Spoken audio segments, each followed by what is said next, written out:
हिसार के एक छोटे से गांव में बादलों से घिरा आसमान था और हवा में मिट्टी की सौंधी खुशबू फैली हुई थी।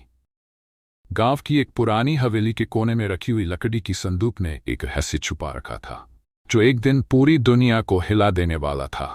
आर्यन एक शहरी लड़का जो अपने शहर के शोर शराबे से थककर शांति की तलाश में गांव के स्कूल में शिक्षक बनकर आया था।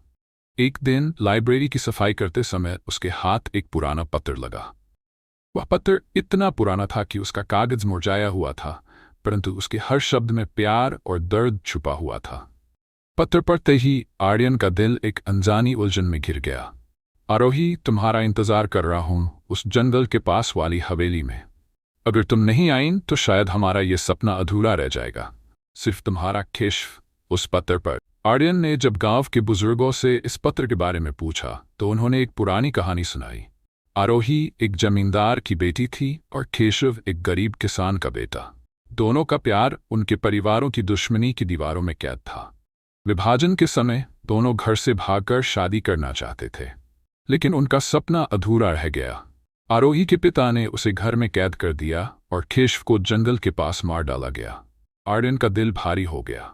उसने सोचा कि ये कहानी अधूरी क्यों रह गई और क्या वह इस प्रेम कहानी को एक छोटा सा अंजाम दे सकता है।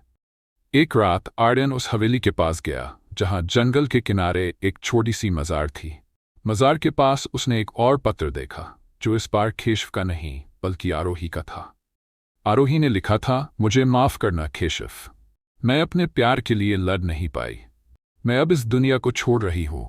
तुम्हारे बिना सब सूना लगता है। तुम्हारा इंतज़ार इस मज़ार के पास करती रहूंगी हर जन्म। आर्यन का दिमाग चकरा गया। गांव वालों का कहना था कि मज़ार के पास रात में एक चमकती हुई रोशनी दिखती है। आर्यन ने ठान लिया कि वह इस रहस्य को सुलझाएगा।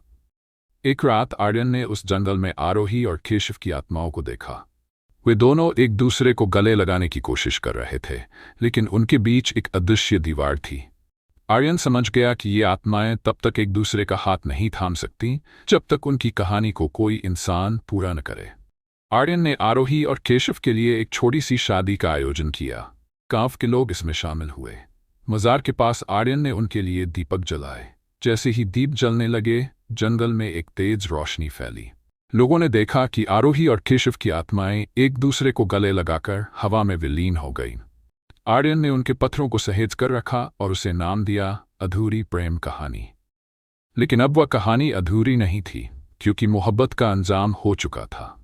ये कहानी सिर्फ एक अधूरी प्रेम कहानी नहीं थी, बल्कि इस बात की मिसाल थी कि सच्चा प्यार चाहे कितनी भी रुकावटें आएं, अपना रास्ता खुद बना लेता है।